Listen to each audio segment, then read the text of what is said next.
Choisis la vie, guérir avec Sainte Thérèse de l'Enfant Jésus, un combat pour vivre et devenir elle-même une expérience structurante.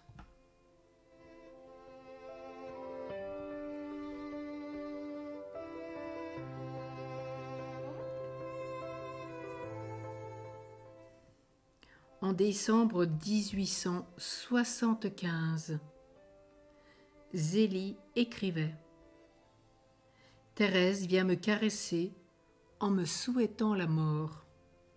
Oh, que je voudrais bien que tu mourrais, ma pauvre petite mère. » On la gronde.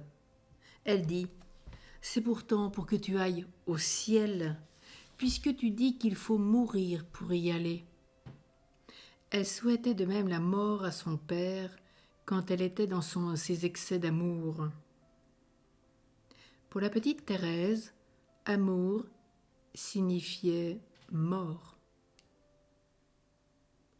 Ciel, puisque 4 de ses frères et sœurs s'y trouvaient déjà. Elle dit « Dès mon enfance, il est vrai, j'entends parler de ces merveilles. Je sais que le pays où je suis n'est pas ma patrie, qu'il en est un autre vers lequel je dois sans cesse aspirer. » Certes, la grâce était déjà à l'œuvre dans le cœur de Thérèse. Elle se servait du contexte familial pour attirer et attiser son désir du ciel. Le premier mot qu'elle écrivit fut « cieux ». Il lui fallait aussi entrer dans le réel de la vie, accepter chaque jour l'épreuve de l'exil et des séparations qui l'ébranlaient parfois à l'extrême. Dès les premiers jours de son existence, elle fut agressée par la violence de la mort. Elle faillit prendre le même chemin que ses 4 frères et sœurs aînés. Ce combat ne la quitta plus.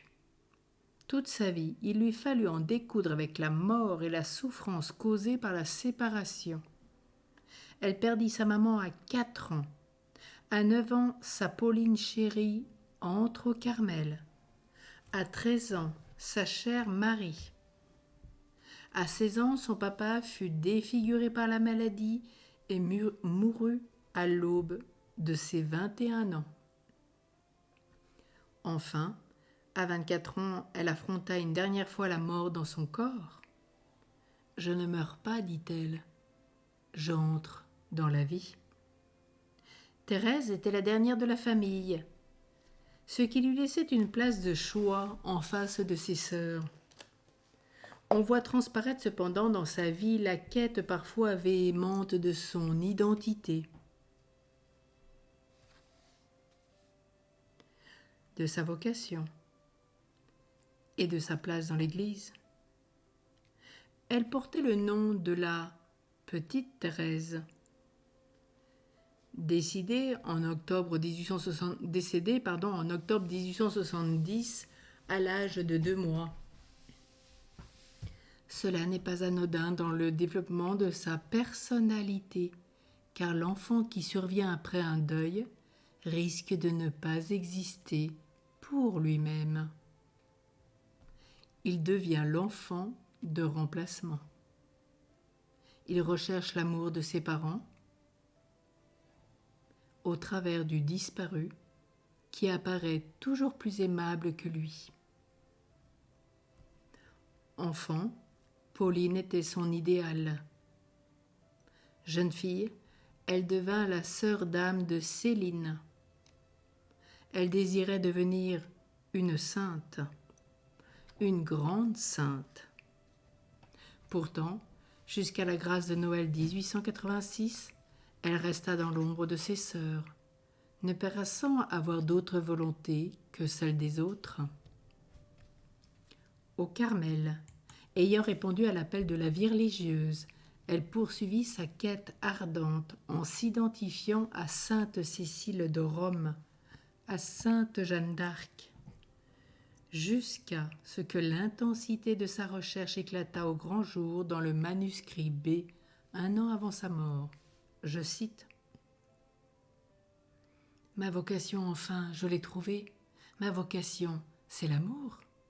Dans le cœur de l'Église, ma mère, je serai l'amour. Ainsi je serai tout.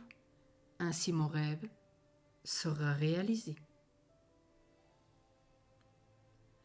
Ne répond-elle pas ainsi à la question de son cœur blessé dès la petite enfance?